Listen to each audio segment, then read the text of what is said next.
Let me record it as well.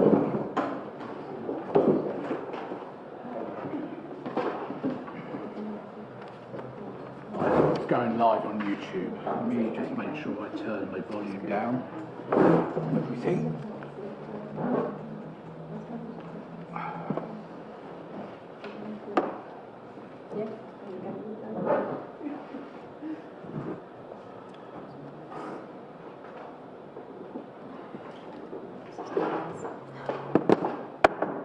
Hey everybody, welcome to this Haverhill Town Council meeting of full council. I'll just read my script here. Please note that this meeting is being recorded by the Town Council. Please note that the recording device is sensitive and the recording cannot be edited, so do not say anything you do not want recorded. If necessary, I will direct all recording in the room to be stopped, but generally I want to avoid doing that. So we will normally record everything except any item taken in closed session. Members of the public may also make their own recordings, but must follow our rules for doing so, including stopping recording when requested. Whilst we do not accept anonymous speaking at the public forum, members of the public who wish to speak but do not want their name published must please indicate this before saying your piece. Thank you. Okay, to the agenda, item 1, apologies for absence. We have apologies from Councillor Furman, Councillor McManus, Councillor Miller-Jones. Councillor Roach is arrived,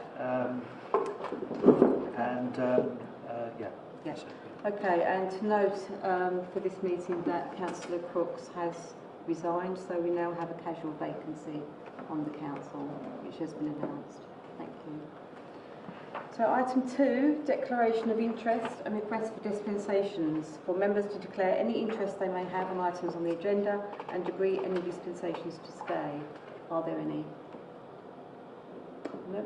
Yes. Oh no, sorry. No? Okay. No. Okay then. So item 3, minutes of the meeting of the Town Council held Monday the 20th of December 2021.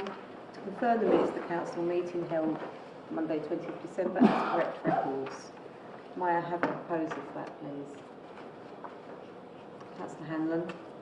And second? Councillor Brown. All those in favour? Carried, thank you. Okay, so 4, to note progress of actions arising from the minutes not covered by this agenda.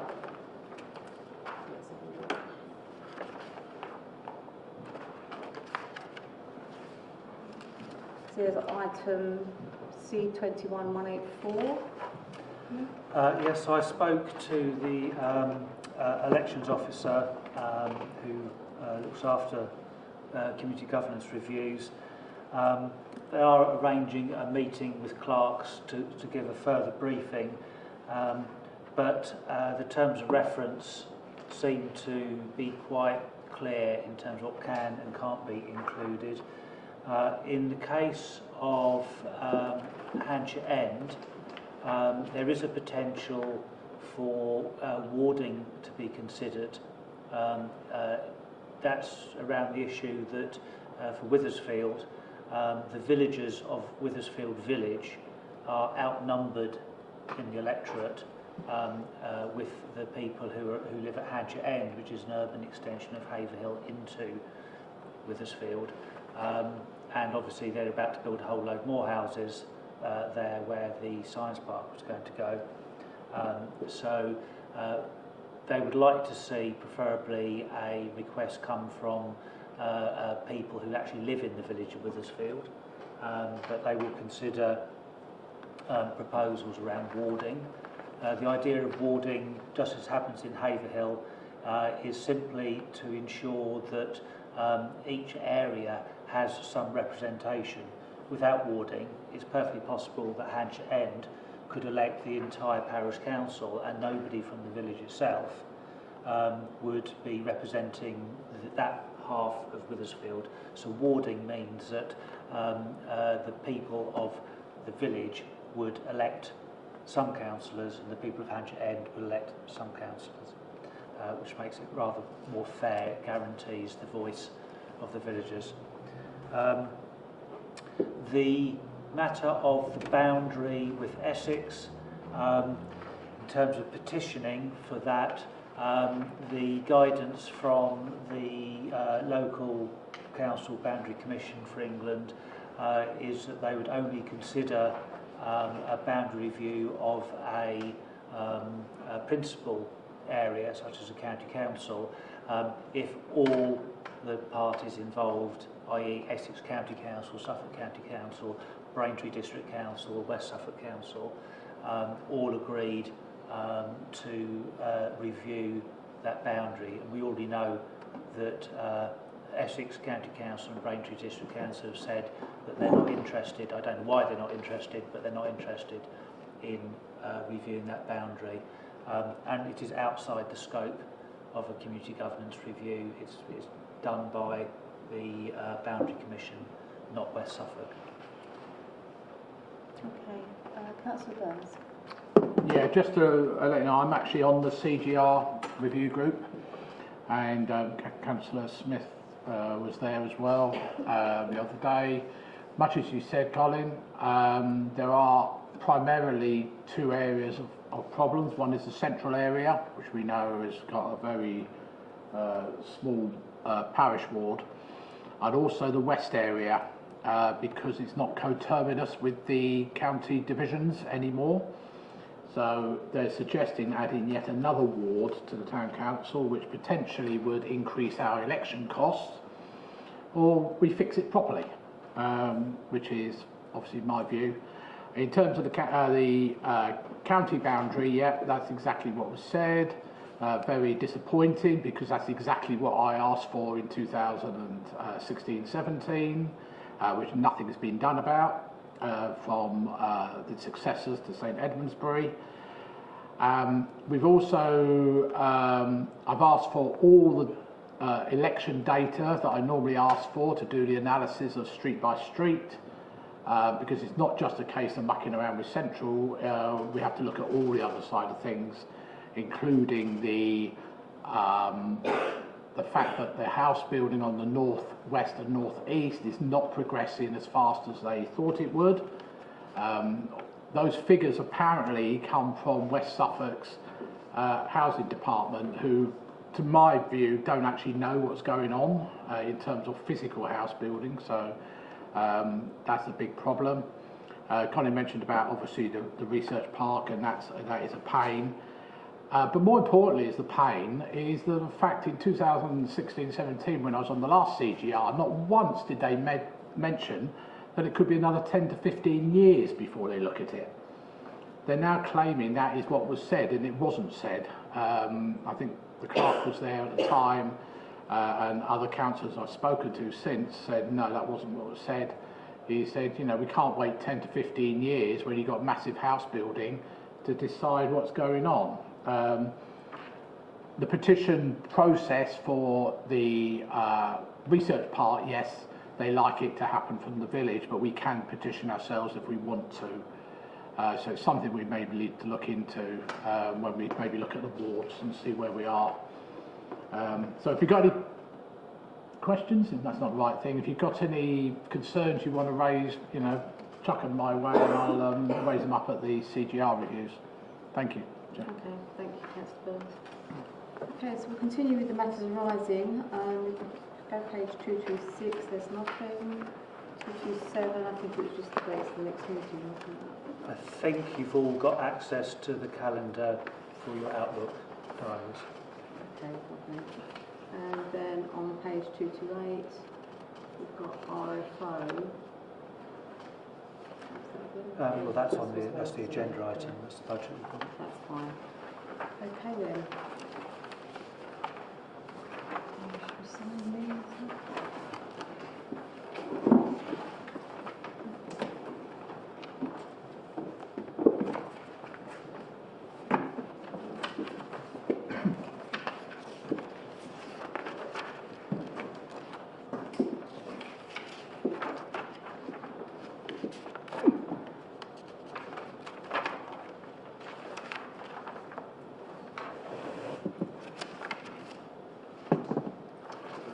Thank you.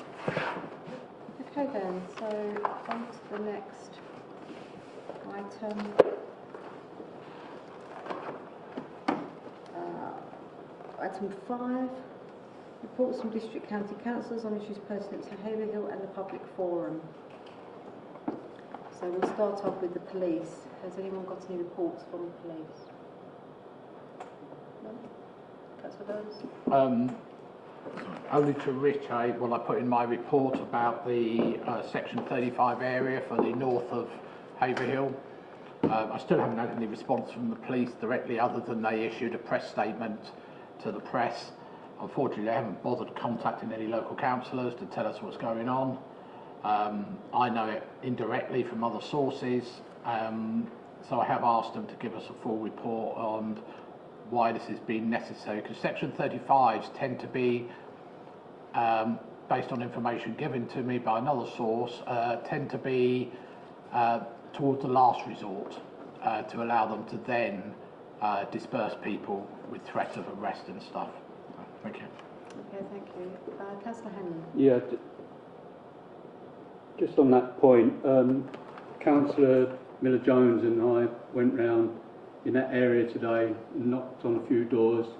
There was one particular person that said that there was some news where one of them they had a bit of a it was walking away, so they were sort of arguing amongst themselves.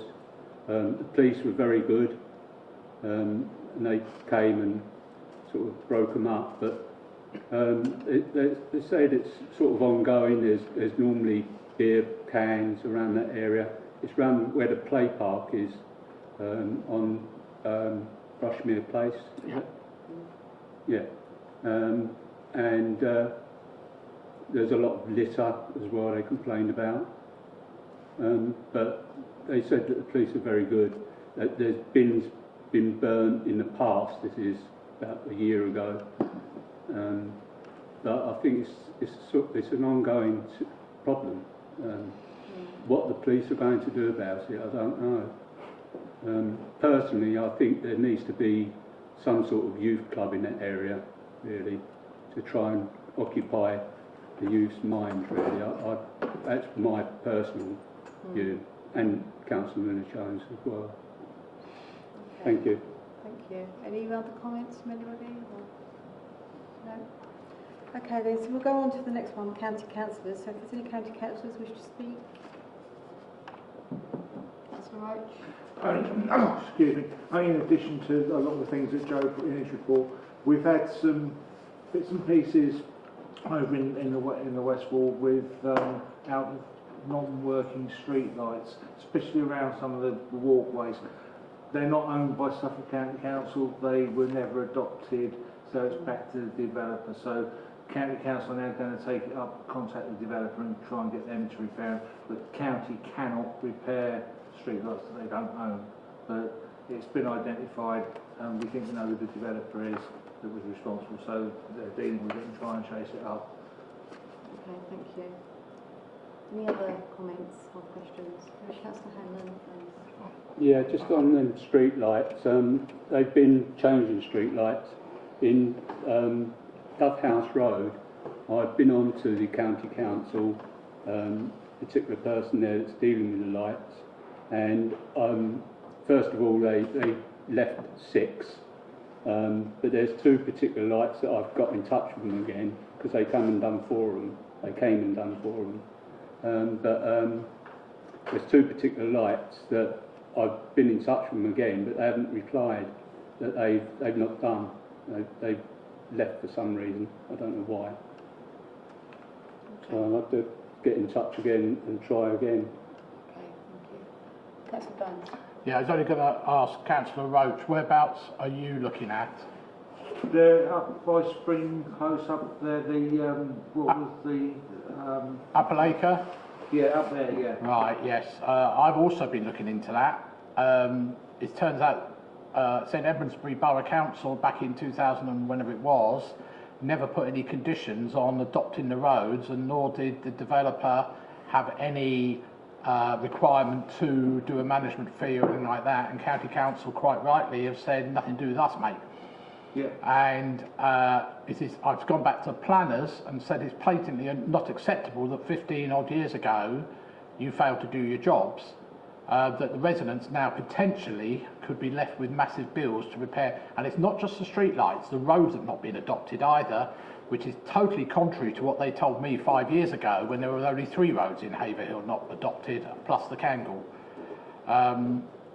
We do have a vested interest. One of the members of staff has been writing me, he's given me a whole list of street lights. There's something like 15 to 20 of them out now, and none of them are going to be repaired, unfortunately. So we need to obviously fix all these, get them. The developer has specifically told the residents that they are not responsible. So that'd be interesting. What happens? Well, yeah, because they've not been adopted, so it is down to the developer because they put them in. No, because there was the county, the district or the borough council at the time did not put any criteria on the planning application. So they still own them. If nobody adopted them, they still own them. Not necessarily. The developers are saying they sold them to the residents effectively, but there's no management. So we'll have a chat. Anyway, yeah, council. No, it's in the same place. Is what I'm thinking of. Yeah. It's fine. Thanks. Okay, thank you for that. Right, so if there's no other questions, we'll go to district councillors. If any district councillors have got any comments, reports? No? Only my report, of course. Yeah. Councillor Burns did send his report round. Is there any comments on Councillor Burns' report? No? Okay then. I'm kind of wondering whether we shouldn't rattle the district council's cage about the Sturmat Arches situation, because as Councillor Burns has said, they said by the end of last year, and essentially we want to politely ask what's the new timescale. Okay. Is that something we can do, Councillor? I did that last night. You did? Oh. Yeah. Sorry. Oh, okay. Sorry. After I wrote my report, sorry. Okay, thank you. It's being looked at. Okay. Yeah. Right, okay, that's we'll pull back at next council meeting. Thank Well, you. before that, hopefully. Yeah. Councillor Mason. Chair, it's not been noted that I did submit a report. Sorry, report. You did, yes. Okay, thank you. I did that, yes. Are there any comments on Councillor Mason's report at all? No? Okay. Okay then, so item D, we're going to go on to members of the public are welcome to make statements or put questions at this time. We have the Town Centre Manager Judy Clark with us, who's going to talk to us about what's going on with the bid and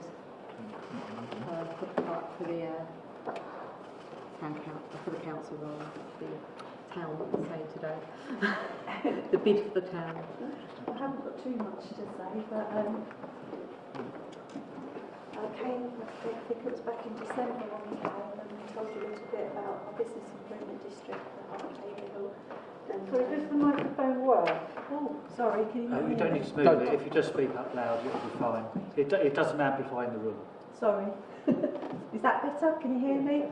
I can hear you. So in December we came and we gave you some information that we were taking out to businesses about being a business improvement district. We've now put together our business plan. You've all got a copy that Colin has kindly given you. I'm going out to the businesses at the moment, and some of the other task group are as well. Just showing them the business plan. It very much answers a lot of questions. It says what we've done to date, what we hope to achieve if we had a successful bid, the bid area, what they'll have to pay, the levy that would been agreed, everything a business would need to know. Also, we've got a drop-in session. We had one today, and next Thursday between 3 and 7 we're inviting any business that wants to come and talk to us about it, if they've got any questions, to come and talk to myself or John Mayhew, our chair, and possibly Dave Ellis as well. So they can come and talk to us on a one-to-one basis. When I'm in the businesses, I am talking to them, but obviously they're very busy sometimes, so we thought that was a good way for them to come and talk to us on a one-to-one basis as well. So I don't know whether anybody's got any questions. having had a quick look. Thank you. I read this yesterday, didn't I? You gave it to me. Yes. It is a very useful document. Thank you. I found it quite informative. Councillor Mason. Hi, thank you for coming on this evening. Just a couple of questions, and I might be off the mark here, just trying to absorb this. It doesn't actually set out exactly what projects the bid has in mind, because I suppose I'm just trying to trade off in my mind what can the bid do that the town council couldn't have done previously. Yes. Secondly, in terms of the money that is generated, are there any paid positions within the bid group that remunerate any officers or people? I see it's a not-for-profit. Yeah, it's a non-for-profit. It would be a non-for-profit organisation, and that's how bids are run.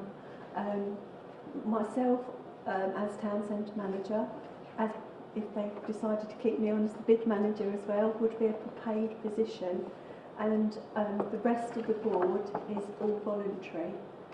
So they would be elected from businesses in the bid area, and they would become the board, and that's voluntary, and that is all in the questions and answers section.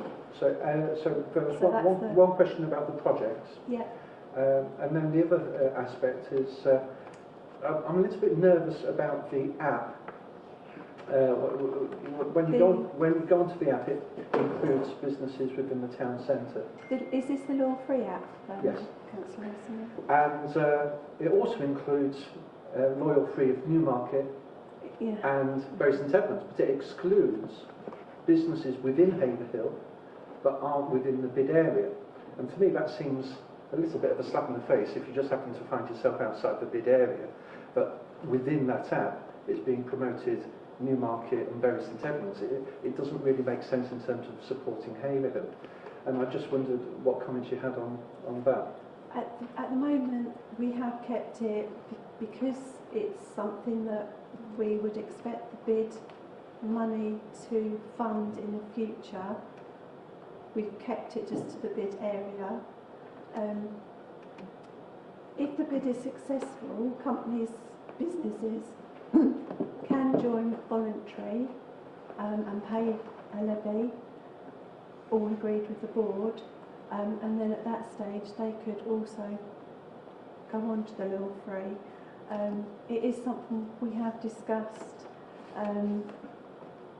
but that's what was decided by the board at the moment. But obviously that would be up for discussion if we're successful. But you do see the irony where Newmarket and Bury St Edmunds are promoted. Yeah. And so finally coming back to my first question, so what are the projects that, I mean obviously you will generate ideas as you, but initially what are some of the thoughts of some of the projects? Some of the projects in here, we have looked at, there was an exercise down Queen Square where they looked at procurement, where they all clubbed together and they ended up paying less for their waste disposal, for instance. So a project like that might be able to be broadened.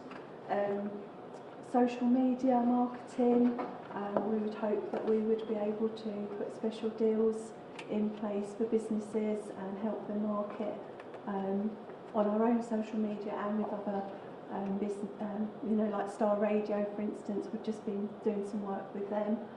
They would give all the businesses in the bid area a discount if they wanted to advertise with them. So there's things like that. We'd also be hoping that we would maybe work with the Town Council and West Suffolk. So what a lot of other bids do, if you're putting on something like the Christmas lights, maybe we would be able to enhance that with some of our funding as well. So it's very much working with the Town Council and West Suffolk as well going forward. Councillor Smith. Hello. Are you able to tell us what sort of take-up you've had for membership for businesses who want to be involved? Yes, we haven't actually got all our numbers yet. Some businesses are very positive. So one business has paid a lot of money to advertise with Yellow Pages, for instance, and actually has not got much back.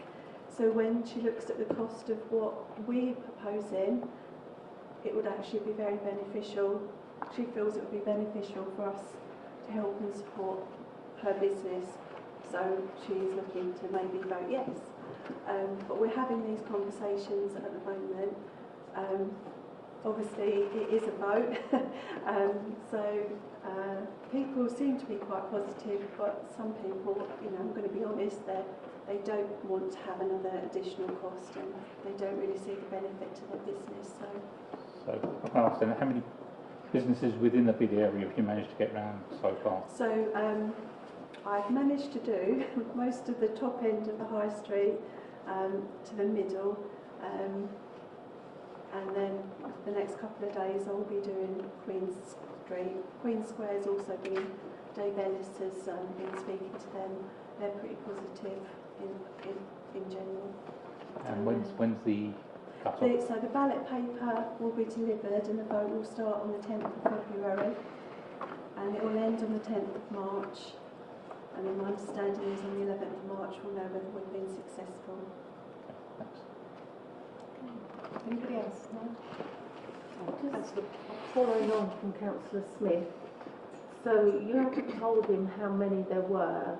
So how many do you need? Businesses? Yeah. So how many do you need? There's 200, I think it's 201 businesses that will be eligible to vote.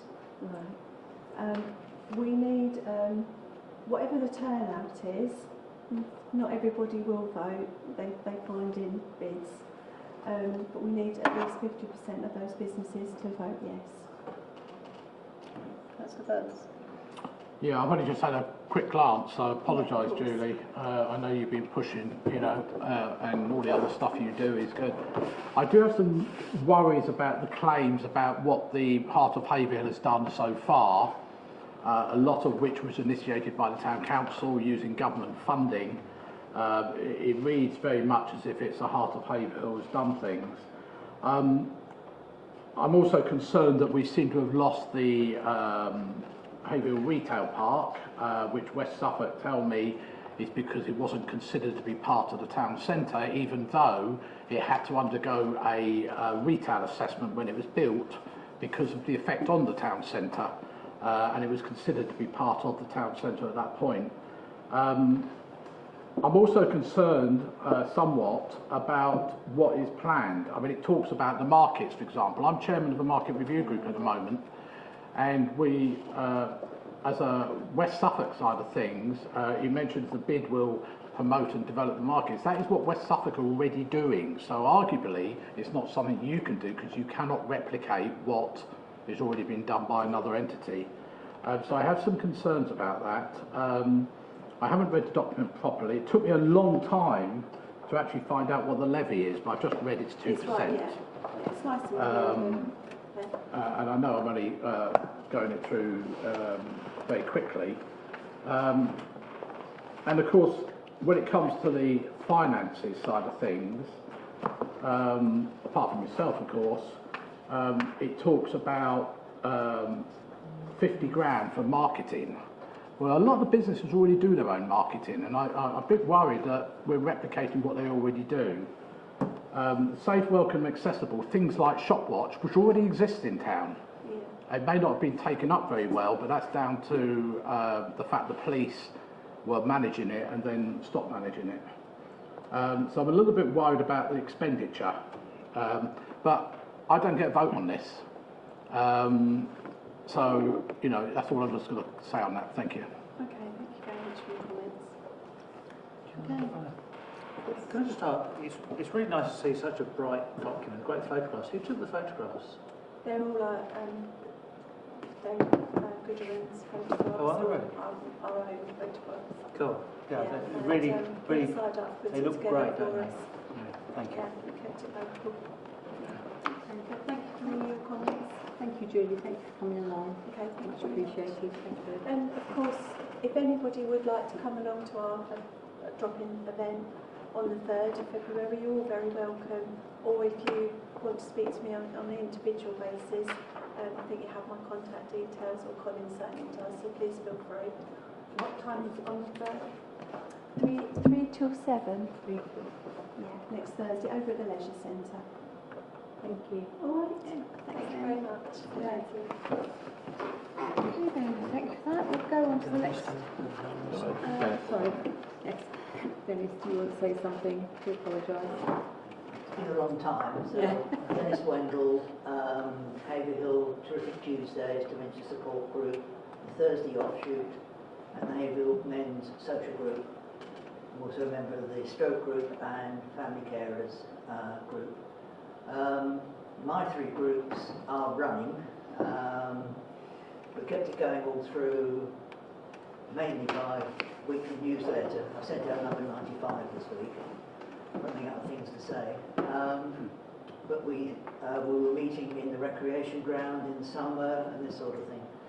But we started up again in July when we were allowed to. We found out by chance that we could go to the Burton Centre.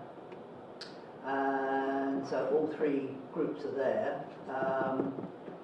The Thursday group, which took over, it used to be run by St Nick's, but there's nobody to do that sort of thing at the moment, so we're doing that. That is quite weak, and we'll probably, because there is something coming up, that we probably will just go ad hoc, we'll do something somewhere else. The men's group is hanging on in there okay. TT is fine, it's quite healthy. Things that go, we've got the chestnut room normally, which is fine. We for the dementia group we get, as we did when we were here, we use the cafe for the meals. We get a meal from the cafe. We don't pay at the moment, but we do send the box around and make donations to the hospice.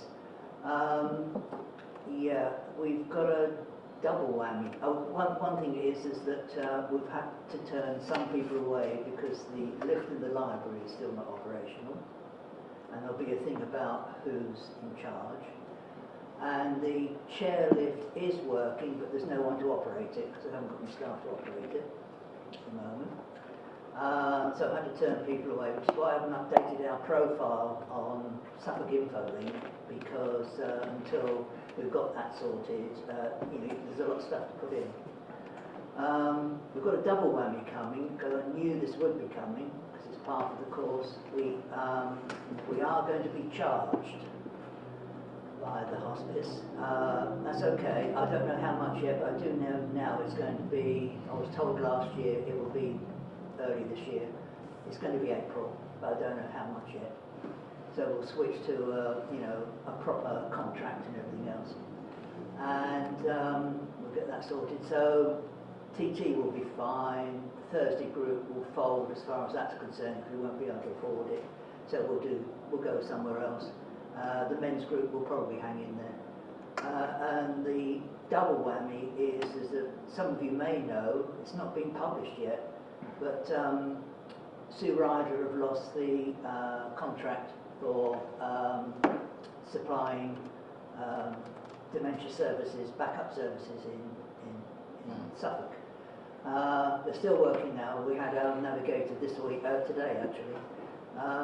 They'll be working until March. It's the Alzheimer's Society taking over from April, but there is no actual news yet. We had our navigator here today, and she still doesn't know anything other than the fact they've got to get all their stuff finished, all their backlog and everything else, by the end of March, so they can hand over. So I think that's, so we just don't know at the moment. I don't know who I'll be contacting or anything else. But, the other thing is about the Burton Centre. One problem we have with our group, because it's 3 hours, is the parking, because it's short stay car park. The hospice were looking at, hoping that maybe the basketball courts, netball courts, which aren't in use, that wall could be taken down, and they could have that for parking for people using, groups using the Burton Centre. They haven't got anywhere with that. And of course you've got to get it through county, presumably, because it's their land. and of course also got to get it through district council because of the possible loss of parking charges. But it does. Some of my people will arrive late, so they don't lose it. I don't know quite why they don't want to pay the extra charges, but I can understand it. And some people will leave early because otherwise they'll get a hefty fine. And I think that's about it. Thank you very much. Yeah. Okay, thank you, Dennis. Anybody? Councillor Burns? Dennis, it's lovely to see you here. Thank you for your update, some of which I knew about. In terms of the old five-a-side court next to the Burton Centre, it's something Councillor Brown and myself, I don't know, 6-7 years ago now, we asked for it because there was a massive desire to actually bring it back to a thing. And of course the claim about the wall being unstable at one end, whether it's true or not, but it's still up. They have never knocked it down. Obviously, I'm a little bit concerned about the parking, so I know Councillor Fox was looking into this, about the relining of the lower downslade car park. But of course, remember, they do get double the time. You get 6 hours in there if you pay for 3. Now, if that's enough time, I don't know. But what you're saying. I don't know. If they've got a disabled band. You pay for 3, what does that mean? You sure that's right, Councillor? Sorry? You sure that's right? Yeah, If they've got disabled badges. as long as they've got blue badge. Yeah, Blue but badge, I didn't think they got double. That's what Yeah. I'm querying. If they're blue badge holders, you get double the amount of time that you pay for. But Dennis's people haven't got the blue badges. That's a different matter, of course, yeah. Yeah, I'll pass that on. Yeah, a lot of ours probably don't qualify for blue badges because they can still walk around. Yeah, but there's other, it's not just physically physical disabled. You could be mentally disabled and still qualify. So 6 hours for. Okay, I'll pass that on. Okay, any other questions or comments? Councillor Creamy? John, West Suffolk website says blue badge up to 3 hours 50p. And then it doesn't go on to say that you get any longer than that. Whereas some of the other car parks it does. Yeah, it should be that. The short stay are the same as the long stay. Yeah, might be clarifying. That's what we did at the working party. If it's on that website, that's I not. thought there was something like that. Well, I'll check. Okay, yeah, if you can check Councillor Burns, that'd be great. Councillor Marks? Thank you. First, I'd like to commend Dennis for the work he does because it's so valuable.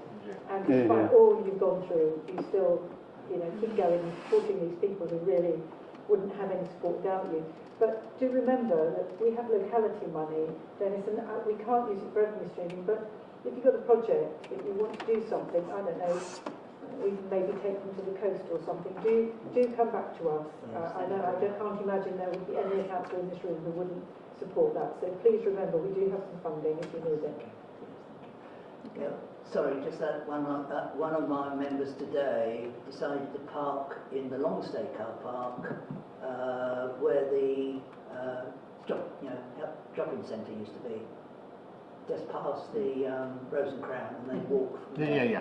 Of course, it's all right for some people, but it's a bit far for others. But that's the nearest one you really can get. Thank you. Chair, if it's useful, Mr Wendell, just as a reminder, having just been doing the accounts for the Haverhill Community Trust that holds funds for Terrific Tuesdays, you do have £4,000 waiting for you to spend in any case, and it's up to you how you spend it. Yes, and I've got 400 for the men's group. That's right. I've still got to check my figures because I haven't spent anything for 2 years. No, exactly. I might be querying the figures, but never mind. Thank you very much. Thank you. Okay then, everybody, so we go on to item 6, consultations, but have we covered that in the... We covered that in Matters Right. Yeah, okay. So item 7 then, the Mayor's report. I did circulate this, so hopefully you've had a chance to... There's not much been going on, but I did attend Mary's Leaving Do on Sunday, which was a very nice affair. And we had a viewing of the film Mamma Mia, which we all sang along to, so that was nice. The other thing I was just going to remind everybody, if you're going to come to my charity dance, you do have to book through the ticket office, the box office, to get tickets.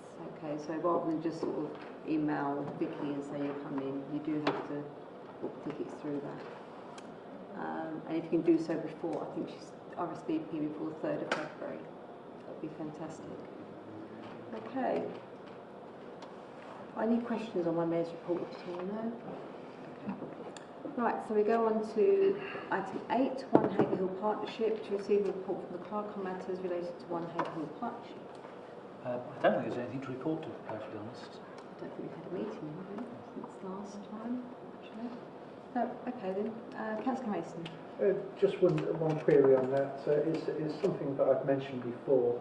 The posting of the minutes on the One Haverhill website seems to be a little bit tardy.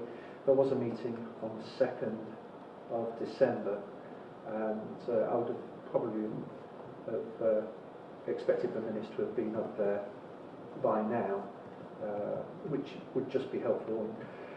And also a question is, when there is the latest set of minutes, whether they could be included as part of the papers that go out to councillors in preparation for a full council meeting. Okay, yeah, I'm sure that's doable, isn't it? Thank you. Okay, so if there's no other comments on that, we're going to go on to item 9, adoption of committee reports. So first, 9A is the planning working party. To move the adoption of the minutes of the planning working party meeting and the recommendations contained therein, held 21st December 2021. Okay, may I have a proposer? Councillor Hanlon, second. Councillor Smith, and all those in favour? That'll be carried, thank you. Next one, item B, Leisure and Community Working Party. To move the adoption of the minutes of the Leisure and Community Working Party meeting and the recommendations contained therein, held the 11th of January 2022. Proposer? Councillor Evans. Seconder? Councillor Brown. And all those in favour? Carried, thank you. And item C, the Finance Working Party. To move the adoption of the minutes of the Finance Working Party meeting and the recommendations contained therein, held 18th of January 2022. Now I have a proposer. Councillor Davison, and second Councillor Burns, and all those in favour? Carried, thank you. Chair. Item 9C, I believe there's some empty spaces available on the committee. If it pleases the council, can I put my name forward for a position on that committee, please? Yes, okay. Can we have a proposer for that? Councillor Burns, seconder, Councillor Marks, and all those in favour? Thank you. That's carried. Okay then, so we'll go on to 10, financial matters, to authorise the following payment list. May I have a proposer for that? Councillor Roach, and seconded Councillor Fox. All those in favour? Carried, thank you. Go on to item 11, the budget and precept 2023-22 to 23. In reference to the budget briefing, which I'm hoping you've all received and you've all had a chance to look at. So item 11A is to approve the 2023-23 budget. Are there any comments or proposals for that? Councillor Brown? Yeah, I'd like to propose. Just propose, okay. Anybody second? Councillor Hanlon? All those in favour? Okay, that's carried, thank you. Item B, to approve the precept that was also in the budget briefing, which was the 3.63%, wasn't it? That's right, so £148.60 for Band D, £132.9p for Band B. Okay. Anybody like to propose that?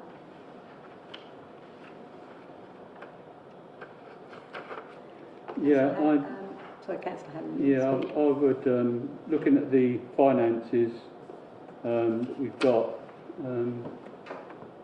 I feel this, I'm not obviously particularly happy with putting it up, but I feel that we have to this year, considering looking at the next year's one as well.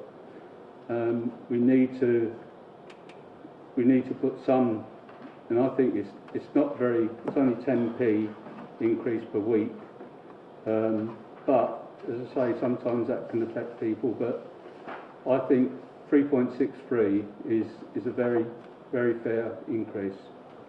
And I'd like to propose that we have 3.63%. Okay, anyone second that? Councillor Smith. And all those in favour? Can I request a recorded vote, please? Sorry, all those in favour again, please? 1, 2, 3, 4, 5, 6, 7, can't see, yeah. 7, is it 7? 9. Does it put Councillor Burns or Councillor Davison's hands up? Sorry, can we try again? What's your hand? Your Yeah, hand. mine is up, yeah. Got one. Any against? 3 against. Okay, that's carried then. Item C, to authorise the chairman and clerk to serve the precept demand upon the district council. May I have a proposer? Councillor Burns. And second. Councillor Stinchcombe. And all those in favour? Carried. Thank you. Item 12, actions taken under delegated powers. None. Okay. And item 13, to receive any urgent correspondence. There hasn't been it. No. Okay then. So item 14, the date of the next meeting is the 21st of February 2022. And I think we'll probably be doing it at 7:15 again. Yep. Yeah. Okay, it'll be 7:15 again. Sorry, that's my fault. I've got training. Okay then. So we're closing the meeting now at 8:15 precisely. Thank you, everybody.